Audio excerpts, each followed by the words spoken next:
Hey, True Believers, Englentine here with a comic book origin / review of Adam, Legend of the Blue Marvel.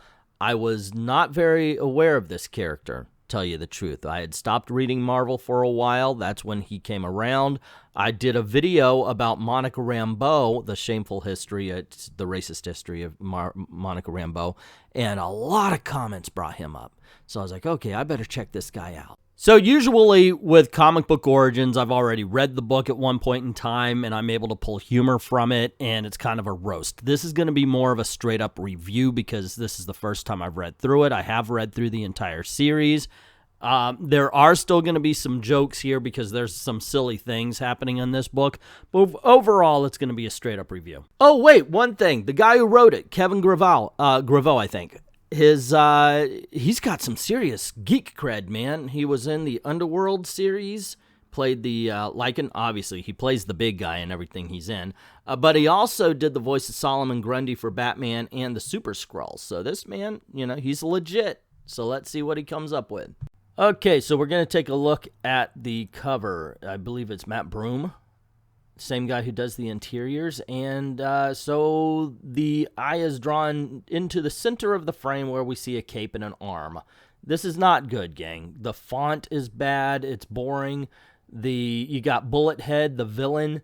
You have no discerning features to. It's just a dull look. Obviously, Ms. Marvel's there for sex appeal. Iron Man's there for character recognition, and it really does look like a buddy cop comic book between Blue Marvel and Yellow Jacket. It is not a good design. And then Random Soldier Guy, of course, if you've read the book already, you know that that's the villain in his civilian identity. Now look at the cover that they chose for the back of this trade paperback, and you'll see this is actually what needs to be on the front. It tells the story of what's in the book. It lets you know who the central figure is.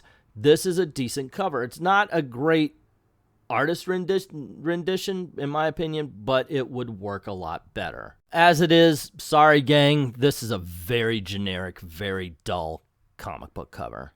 Okay, now get rid of the cover. I've got to say I like the way the book opens, because in one page, in 4 panels, we're given the situation. There is a villain that the Avengers are having a hard time defeating. S.H.I.E.L.D's evacuated New York. Here are the players that are going to be your Avengers for the story. You got the Wasp, Wonder Man, Black Widow, Yellow Jacket, Iron Man, and Ms. Marvel. We'll meet some new characters as well as we go on. A lot of information is given on this first page, which is something we don't see a lot, and I kind of appreciate that. Especially as the battle expands, we have Ares, Sentry, the She-Hulk involved, and the villains yelling, "You're wasting your time," which makes Ares say, "Hey, we are not wasting time by saving people," and Sentry yells, "You will fall," and then gives us one of the more embarrassing sound effects in the book. So the battle rages with the unnamed foe, who continues to say things like, "Oh, I'm trying to lead you into paradise," and such like that. This angers Ares, of course, and he says he'll send him to paradise, and claims that, of course, he's a god, and the villain says, "I am power incarnate, and I am no god," and takes care of Ares. But to be honest, this entire opening gambit just seems to be, this guy we're up against is really tough. In the next page, you have Iron Man even saying, "Hey, who are you? And what do you want?" He just says, "I want to bring salvation to the planet," to which Iron Man says, "Well, that's insane," instead of, "Okay, well, what's your ideas?" I'm just kidding. Of course, it's a comic book. Nobody's ever going to be saying that. However, the real purpose of this page is the panel right here. "Fool, if the Blue Marvel couldn't stop me, what chance have any of you?" This is punctuated by the fact that almost immediately after he says that line, he's transported away. Cut to another splash page and credit page where we actually learn that the villain's name is Animan, and he's still being vague in his threats. "It's the only way they'll understand, believe me." So there's a glaring problem with this book, in the beginning especially right here, and that is there is no now. It's very much a book that's written for the trade, and you see it in the dialogue. I'm going to read the dialogue in just a moment here, but it's so very sparse, and the bad guy is so vague. It's almost like they had no idea of what he was doing, until they were in the middle of the story. Because at the beginning, wow, it's not very good, guys. On the other page, the bad guy, Anti-Man, says, "It's the only way they'll understand, believe me." And it carries over. The only way. And then 2 panels of him flying into a building with a sound effect taking up one whole panel. And, of course, Blue Marvel saying, "Please don't do this. They've done nothing to you, yada yada." Now, and I'm not complaining about the fight scene. People know comic books have fight scenes, but this is literally maybe 2-3 panels spread out into 2 pages. It is so written for the trade that the story becomes very thin. And then Anti-Man, who we find out at the bottom of the page, his name is Connor, after all of this talk, this vague talk about how he is really wanting to save humanity, decides he's going to kill them because, or kill people because they are selfish. They only care for themselves, even though Blue Marvel cares for them. So we really need to know the villain's motivation at this point, because it has been all over the place. Here's the closest thing we get in this issue to what they want to do when Anti-Man says, "No, Adam, my mind has never been clearer. Help me to make them see as well. We can't force the world to be what it should be." And then, of course, they clash. It has to happen naturally, not through acts of terror, but by example. That's what heroes do, he says as he hits them. Very sparse dialogue, and that doesn't even explain what they're talking about. Obviously, he's talking about take the world over in order to save it, or that's what I'm getting from this. But once again, it's very vague, very generalized dialogue. Okay, so we get a little tough talk from I was about to say Blue Falcon. That's how old I am, gang. Blue Falcon. Yes, we do get a little tough dialogue from the Blue Marvel here as he's like, "Okay, whatever you brought on yourself. Hurrah!" And he jumps after his friend who he hit. Now, once again, though, we're getting 2 panels filled with him flying through a window, one for the sound effect itself. This is really not a 5-issue story, guys. They could easily have dropped this to 4, maybe 3 even, just based on how sparse the dialogue is. Look at this. Once again, there's just not much to it. And in all honesty, I don't know about you guys, but I'm not feeling the dramatic weight of it as it goes. And it's mainly because we're not being let in. We're not given any information about who our characters are. We're just thrown right into the middle of this fight. I am always going to stand by these words, but in order for us to care about the action, we first must care about the character. And I'm sorry, but telling us the name and the powers isn't characterization. It's just name and powers. The only reason why we know Anti-Man is the villain in this particular instance is because Iron Man fought him. That's it. That's all the information we have right now. This, however, is an excellent scene because with very few words, you actually do understand how important Blue Marvel is just by seeing that he's the one that the citizens are concerned about. Blue Marvel and Anti-Man are just fell into the earth and nobody's coming up and they're worried. Is Blue Marvel hurt? He can't be dead. He can't be dead. And that tells you almost everything you need to know about how the world sees the Blue Marvel. Excellent scene, this one. And we see the citizenry call out, and they see somebody come up. It's Blue Marvel, and they're like, "Blue Marvel, blue?" And they stop, because there they see the Blue Marvel, his mask ripped open to reveal a black man. So obviously, it was meant to keep it a secret that Adam's a black guy, and unfortunately, they kept it a secret from the readers. I think if we met him beforehand and got to know him just a little bit, we would have cared about the fight. And I'll talk a little bit more about this, what my ideas would have been at the end of the video, but I really do believe that the story suffers from keeping this from the reader when we're not surprised by a black guy being this powerful. We've seen it before. The people of 1962 in the story here, absolutely, I can understand that. The mask, the whole 9 yards, but it should have been revealed to us so we would have gotten to know the character a little bit more. I have to admit, I hate identity politics. Absolutely freaking hate them. So when I first read this page, the next one coming up, I read it as if, them white people, they all bad. And I was like, oh, come on. You know, even back then, There were good, there were bad. But then when I got over myself, I read it again and realized there's no hate here. There absolutely isn't. As a matter of fact, some of them are absolute morose because of what they think needs to be done.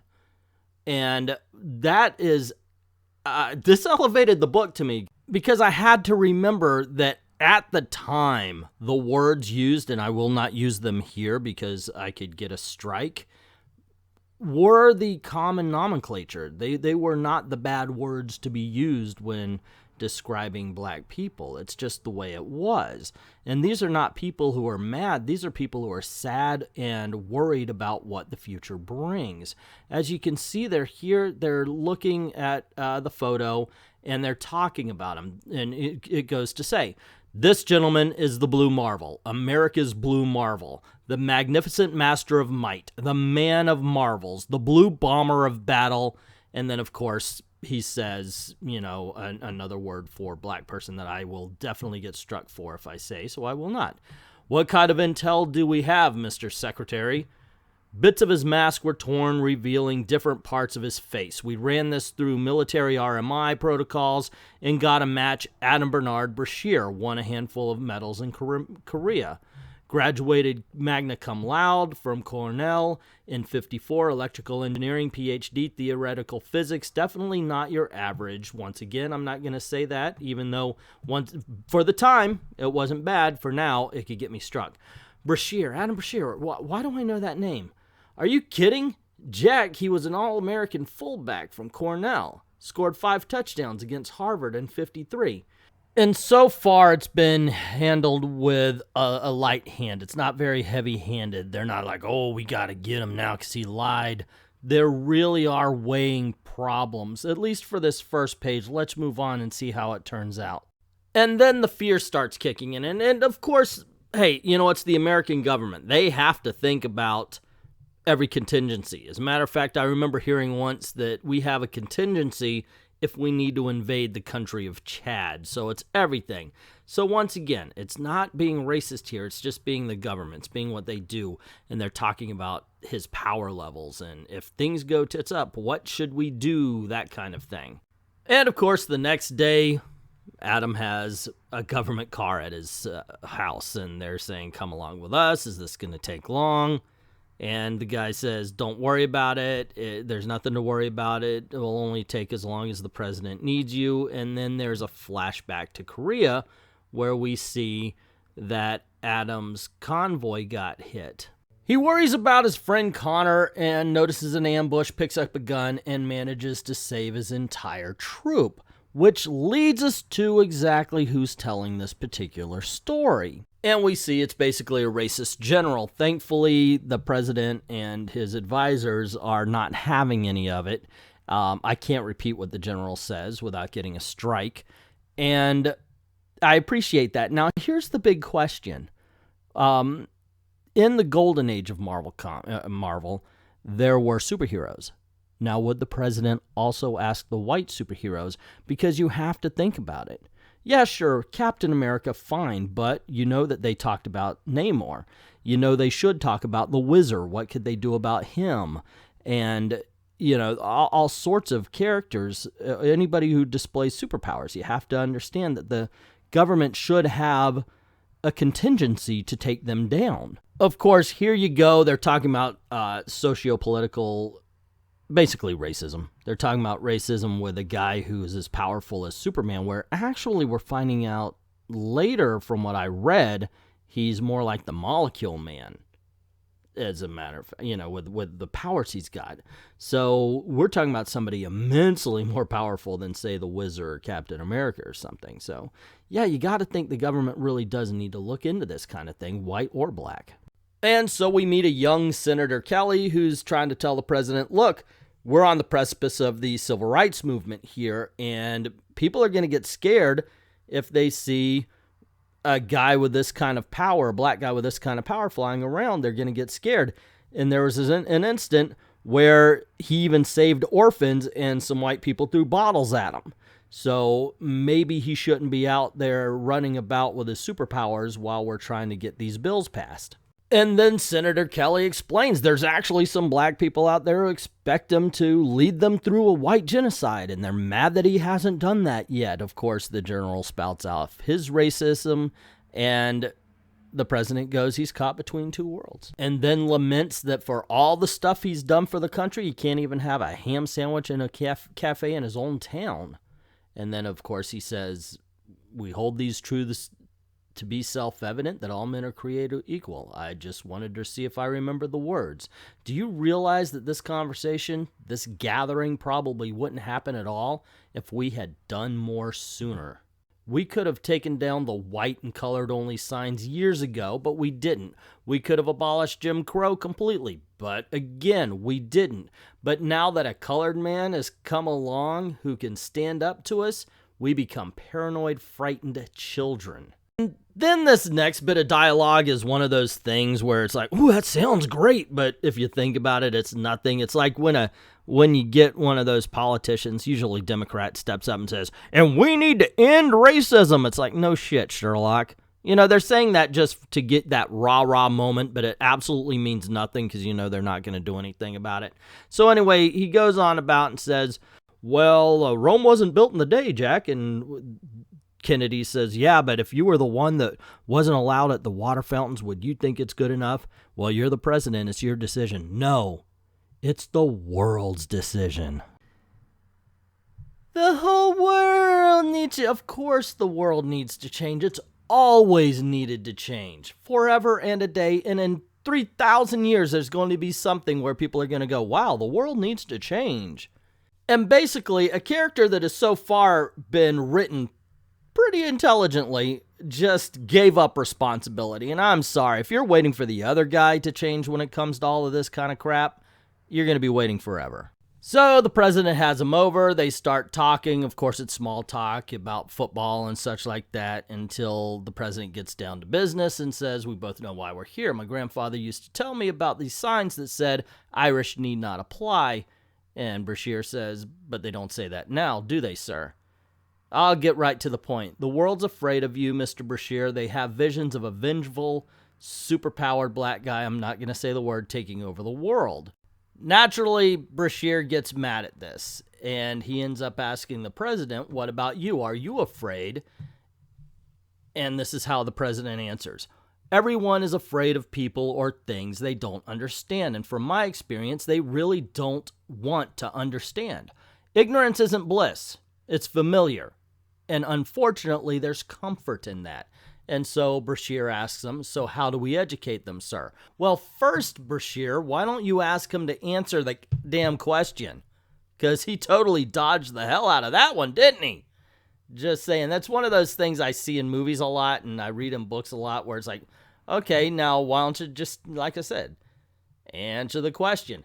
And then, of course, Kennedy says that he knows a lot of people didn't think he was supposed to be in the White House because he's Irish and they could be trying to get rid of him. And Brashear says, well, what are you trying to tell me, sir? A politician prides himself on being subtle. I could take it, sir. I'm asking you to cease all your activities as Blue Marvel, effective immediately. We can't have you operating anymore. And Brashear asks for how long. This is the best I can do for you. And he gives him the Presidential Medal of Freedom. Once again, not answering the question of how long. It's the highest honor that can be bestowed upon a civilian for his or her undying humanitarian efforts for, and Brashear says it's been an honor, sir. And Jack Kennedy says he'll have a car take him back home. No, thank you, sir. I think I'll walk. And we see him leaving the hospital while the specter of the blue, I was about to say Blue Falcon again, the Blue Marvel is hanging over him. And he says, you did the right thing, Jack. It was the only, not now, Bobby, please. How can it ever be right to tell a man he can't be who he is? I only pray that we ever need him again. If we ever need him again, he'll find it in his heart to forgive us. And it says to be continued. And that, ladies and gentlemen, is the very first appearance of the Blue Marvel. Not the Blue Falcon, as I've tried to say about 8 times today, but the Blue Marvel. So, in all honesty, I didn't think it was a bad book. And like I said, the cover sucks, but what's on the inside is all right. You can really tell that this is not a full comic book. This is a message. He had a message to tell, and he created the character of the Blue Marvel to tell it. The action sequences have no place in this book. I understand you need something to reveal Blue Marvel, but that's all of this was there for. The rest of it's gravy. What was wanted here is the exploration of what if a Superman existed in 1950s, 1960s, except he was black. How would the racist react? And unfortunately, it's a premise that they want to carry on past modern day. And there's questions. Wait a second. You saw people like Power Man and Black Panther and other black superheroes come about. Why did you stay underground? Anytime you retcon a character like that, it really does lead to these kind of questions, and they really just touched upon them. They didn't really answer them, unfortunately, because they had that premise. He's Superman, people are racist, what are you going to do? Works back then, not so much now.